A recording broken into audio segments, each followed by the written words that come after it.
Imagine if there was a scoreboard that reflected the actual damage that well tractor and div bit users should be credited for.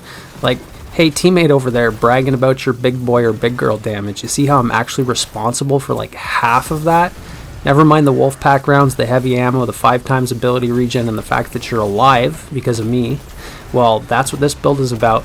You don't need a scoreboard to tell you that. You're a warlock. You already know that you're better than everyone anyways.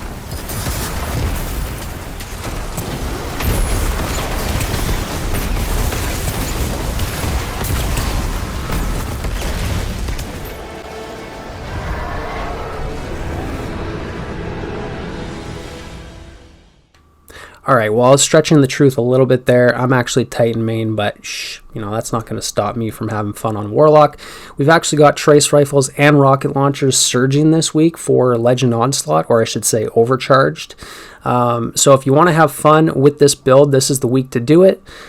Not like this is a creative build by any means. I guess it is a little bit creative, Cenotaph, Gallowhorn, Well of Radiance, pretty slept on exotics and supers, right? So, all right, well, jokes aside here, trace rifles and rocket launchers are actually surging this week, so I wanted to make a build that revolved around that. So that's why I'm on this build here. But I wanted to optimize it as good as I could so that I can give you guys something to go in and actually have fun with in Legend Onslaught. And why not this week? This is the week to do it if you want to see the potency of this build cranked up to the max with the weekly surges. This is a full solar support build, and as you can see here, if you want, you could pause the video, take note of all the aspects and abilities I'm using, and fragments and mods and whatnot. I will include the dim links, but I've actually got a boss swap build here to Apotheosis Veil, because why not? You just conserve some Gallowhorn ammo, conserve some ammo in general, and just throw out constant fusion nades and celestial fire. So that's what's going on for the boss room, but for the rest of this 50 wave onslaught run, I was on Cenotaph, just making all kinds of ammo for my teammates and healing them up, giving them radiant, giving them survivability and extra weapon damage. So yeah, that's basically what the build is about. The only thing that I'm missing in this build is heal clip, and that's just because we do not have a solar trace rifle that has heal clip yet. And I say yet because heal clip is a pretty recent perk that Bungie's added to the game. Very, very good, especially for any type of build that involves the Ember of Benevolence fragment, which is what I'm using here.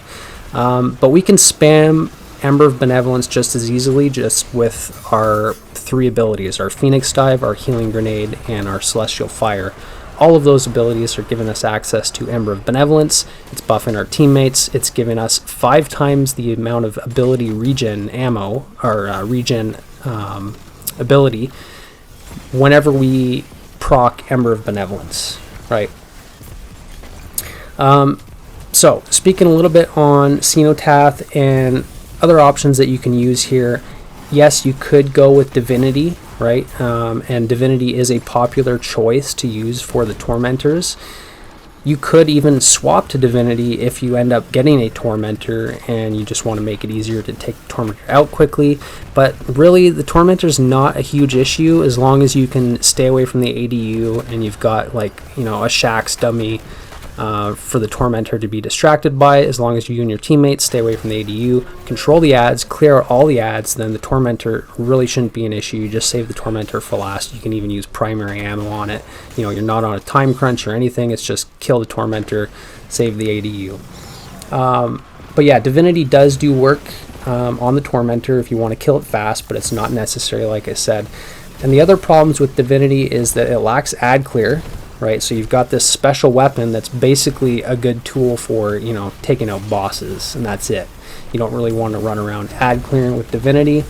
It also doesn't have the solar synergy that we're looking for this build. And there's just, in general, there's better exotic options, right? So like I'm using Gallowhorn here. Much better exotic to be using for Onslaught as opposed to Divinity. There are other trace rifles as well, other than Divinity. We've got Path of Least Resistance with Volt Shot and Shoot to Loot. Generally speaking, it's a very good top tier choice of trace rifle to use with Cenotaph, because as you're producing special ammo for yourself by marking targets which your teammates kill, you're going to get special ammo drops, and you can just pick them up automatically with your trace rifle from range. So it's like you basically never run out of ammo, or I should say you never have to run around and get ammo. Right, so just kind of ease of use. We've got Ager's Scepter, and I have put out a video. I'll see if I can link it right here. I'm not sure if you're going to see that pop up or not. You know, I'm still a little bit of a YouTube noob, but Ager's Scepter is very good, especially with the super mode on Cenotaph, because the super mode basically depletes itself once you have to reload Ager's. So with Cenotaph basically being the Actium War Rig of trace rifles, right? Like, so if you play on Titan, you'll be familiar with the Actium War Rig exotic that a lot of people use with like Sweet Business and Thunderlord and machine guns. It's like having reconstruction, right? So Cenotaph gives your trace rifles reconstruction essentially, and I think it overflows the mag. But yeah, you can basically play with it so that you don't have to reload, right? So it works really well with Ager's Scepter, and it is pretty effective. You can do like an Osmiomancy, or I should say you can do a Bleak Watcher build with Cenotaph and Ager's Scepter, or you can just swap to Ceno with Ager's Scepter for like boss damage. So that's an option as well, but again, we don't have the solar synergy there. And then we've got a couple other solar trace rifles. Actually, I think just one. We've got Retrace Path, which also recently, if you're unaware, the Dares of Eternity craftable weapons got a couple of new perks added to them just recently, like I want to say in the last 2-3 weeks. So if you didn't know and you have those weapons crafted, or you have the patterns like your Eager Edge swords and the solar trace rifle, go to the crafting table and check it out. You'll notice that now Retrace Path actually has Shoot to Loot available on it, so that's quite good. Yeah, but I'm using Acasia's Dejection here because Acasia's Dejection is just a very good feeling raid weapon from Root of Nightmares. You can stack it with other Root of Nightmare weapons, to do additional damage. Not that I'm doing that here, but I just generally like Acasia's Dejection. I like it feels like a very precise trace rifle. Like the beam is thinner than most other trace rifles, and doesn't, like, you have a very clean sight while using it. It also has access to enhanced incandescent if you craft it, or if you get the adept variant. And so this is actually the adept variant. It's actually one of the only adept raid weapons that I have that I've actually kept that has the exact perks that I wanted. This one has field prep and incandescent. Field prep makes it really good, especially for a Cenotaph build like this, where you really want to focus on just using the trace rifle for ad clear, like in the same way that you would use like Sunshot or, you know, a solar primary weapon. Just non-stop using this trace rifle, because you're going to be making ammo anyways, as long as you're marking targets consistently. And then field prep is just going to give you more reserves. You're just going to have access to more ammo because of field prep, right? Which also makes it very viable for running double special, and or it also makes it viable for swapping to other special weapons, right? So because you take a little bit of a penalty, you lose a bit of special ammo whenever you swap weapons. If you've got field prep and you've got huge ammo reserves, then it's not such a big deal to swap, right? So if you wanted to swap before, like, taking out a Tormentor or these Demolitionists, or during the boss phases, you could do that. I don't, however. I just keep Acasia's Dejection on the entire time, and I run Gallowhorn the entire time. Enhanced Incandescent is also, it makes, you know, a fairly big difference compared to a weapon that just has standard incandescent. I think it spreads more scorch. I can't remember exactly what the differences are, but enhanced incandescent is definitely worth it. And then we've got Gallowhorn here. So Gallowhorn is providing Wolfpack rounds to my teammates, and you know, I run most of my onslaughts, or all of them I should say, on LFG or Fireteam Finder, so oftentimes it's just no mic, no communication, no team coordination, really. It's just kind of like, hope everybody knows what they're doing, and we can just kind of make it work, you know, without any comms. So one thing is, you know, if you're using Gallahorn, yeah, you might not be providing Wolfpack rounds to your teammates if they're running like Dragon's Breath, or I think in this run somebody was using Dragon's Breath and somebody else was using Gallahorn, and so was I, right? So it was actually kind of redundant. But if your teammates are paying attention to the fact that you're using Gallahorn, or if they're just running a legendary rocket launcher, they're going to be benefiting from you using Gallahorn, from getting those Wolfpack rounds, right? They're just going to be doing extra damage. They have basically like tracking missiles, and so very good for ad clear. But even if you're not giving your teammates Wolfpack rounds, like in this run here where we've got 2 galleys and Dragon's Breath, I mean, Gallahorn still does a ton of ad clear work. It's actually just ridiculous, and with the reserves bump that it got, along with Dragon's Breath recently, like it's very, very, very good. I think most of, if not all of these solo Legend Onslaught runs have utilized Gallahorn. But another good option is Eyes of Tomorrow. I've seen some pretty good gameplay with that, and especially because as a Cenotaph Warlock, although you're producing a lot of special ammo for yourself, and you're basically producing infinite heavy ammo for your teammates, you're not really giving yourself any heavy ammo, right? So you need to rely on your heavy ammo finders and whatnot. So that's where like something like Eyes of Tomorrow could be very valuable here, where, you know, as long as you've marked enough targets, and I think if you get a quad kill or something like that, you get a rocket refund. So if you're using Eyes of Tomorrow optimally, you can basically have infinite ammo with it, which could be beneficial to this build. However, I'm just kind of leaning, you know, 100% into support with this build, so that's why I wanted to use Gallahorn. So that way I can just give my teammates everything, right? I can give them heavy ammo, I can heal them, I can give them that well to stand in, the empowered weapon damage buff, I give them the Wolfpack rounds. Yeah, so basically, you know, I'm trying to take as much credit as I can for enhancing my teammates' survivability and their damage, right?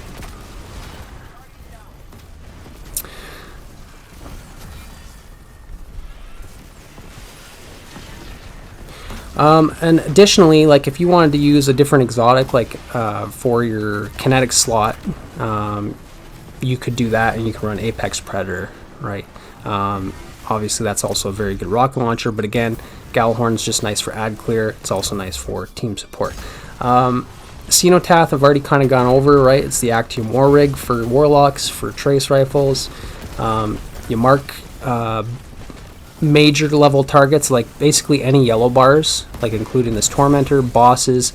If you tag them with your trace rifle, they'll be marked like in the same way that a tether marks enemies. So you do have to pay attention to, like, usually if you're running this, you'll have an Orpheus hunter or somebody using tether.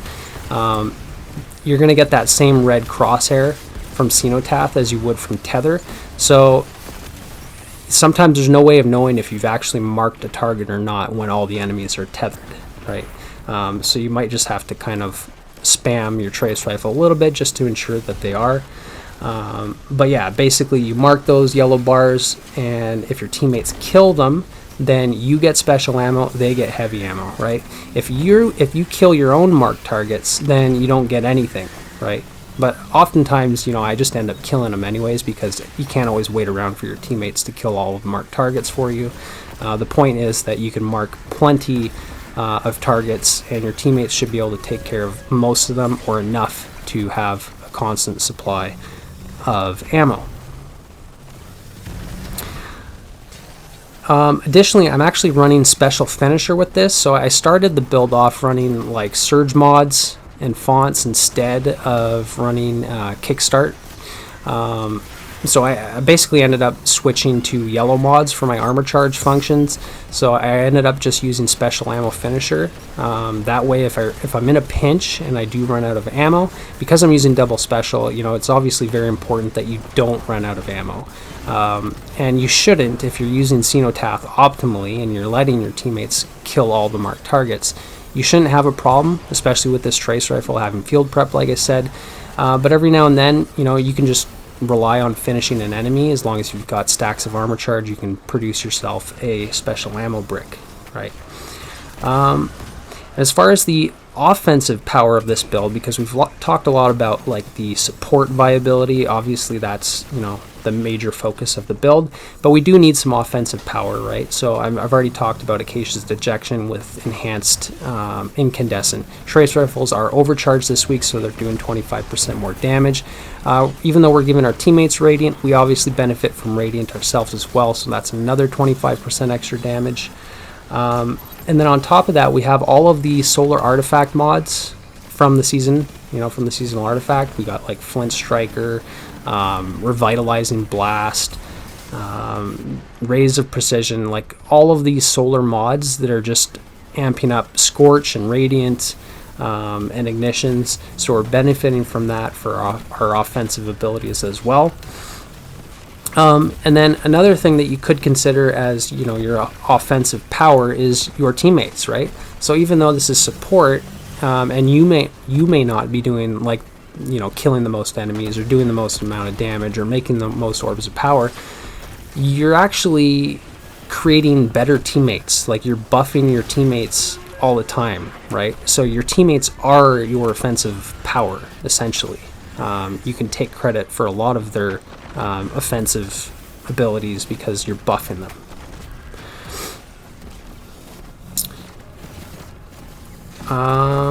Heavy ammo, yeah, so we got heavy ammo for one of our mods. We've got reserves, we've got scav, right? So we've got, as long as we have enough mods to ensure that we've got heavy ammo, you know, so I've got 1 copy reserves on my chest, heavy ammo mod on my helmet, and then I've got scav on my boots, so that way when I do produce heavy ammo for myself, I'll get a bit of extra from my Gallahorn, and then I'll be able to hold 10 rockets total instead of 9 with 1 copy of reserves, so that's quite nice. Then as far as the actual function of the, you know, the support and survivability aspects of the build, well, like I said, the thumbnail of the video is benevolence, right? So basically everything revolves around the fragment, Ember of Benevolence. And what that fragment does is it gives you 400% class melee and grenade ability uptime whenever you apply Cure, Restoration, or Radiant to your teammates. And I think it also works with revives, it also works with your well, and it also works with healing rifts. However, I'm using Phoenix Dive here because it has a little bit more uptime than healing rifts, and it's just more, it's more spammable. And oftentimes when I'm moving around all over the place, I don't want to just sit in a rift. I'd rather just dive near my teammates. You know, it has that mobility aspect to it. So I just prefer Phoenix Dive. And then I'm using healing nades with Touch of Flame. So my healing nades are actually buffed to give me restoration ×2. So if I want to proc Benevolence, all I have to do is throw my healing nade at my teammates, dive near my teammates, or if I use my melee, my Celestial Fire with Ember of Torches to apply Radiant, I will also make my teammates Radiant if they're close enough to me. So as long as I can spam any one of my abilities in close proximity to my teammates, basically every 6 seconds or so, because the timer for Benevolence is 6 seconds. I'm pretty sure it's 6 seconds. Then you can basically have that 400% uptime on your abilities more often, right? And that also plays into your offensive power, right? Because if the more melee you can spam, the more Celestial Fire you can spam, the more offensive power you have. Right, and so I'm actually using melee kickstart here. Like I said, I started with surges, I changed some stuff up to kind of optimize it, and I ended up settling on melee kickstart along with the special ammo finisher and 4 stacks of armor charge. So that way, when I use my melee, I get roughly 37% of my melee back. And then, yeah, that's just going to allow me to apply Radiant more often and scorch enemies more often, do some damage from range. If I'm stuck having to reload, I can just throw out that Celestial Fire, right? It is basically our only offensive ability, so that's why I decided to put my kickstart into that instead of my grenade, because my grenade and my Phoenix Dive are already on shorter cooldowns than Celestial Fire. And I can get my healing aid from fire sprites, from having high discipline, and I can get my Phoenix Dive, you know, pretty fast no matter what anyways. Right, and that's 2 sources of cure and restoration. So I would rather focus that kickstart into my melee ability, right? Other weapons I'm using here, Lingering Dread. I mean, blinding grenade launchers, or I should say disorienting, are just generally good for Onslaught, for controlling waves of enemies. It's crowd control. It's also got chill clip on it, or at least mine does, so that I can apply slow to certain enemies, and then while radiant, we actually do more weapon damage to those enemies, right? So like that unstoppable there, I get radiant, I slow it, and then we've got more weapon damage from the seasonal artifact.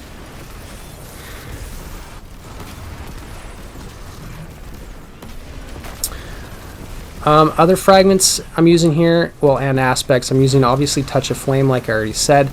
Icarus Dash, I like Icarus Dash for the mobility, it's just personal preference really.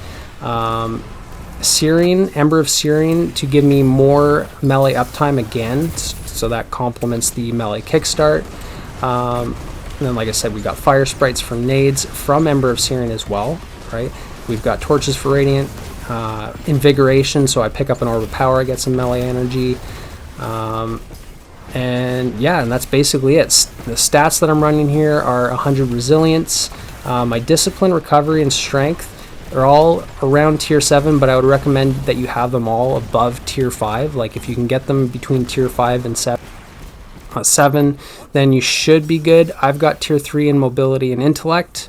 Just generally speaking, I like to have all my stats above 3 if possible, because anything below 3 is basically a penalty. But yeah, just generally speaking, you want that high uptime on your grenade, or rift, or your dive, and your melee.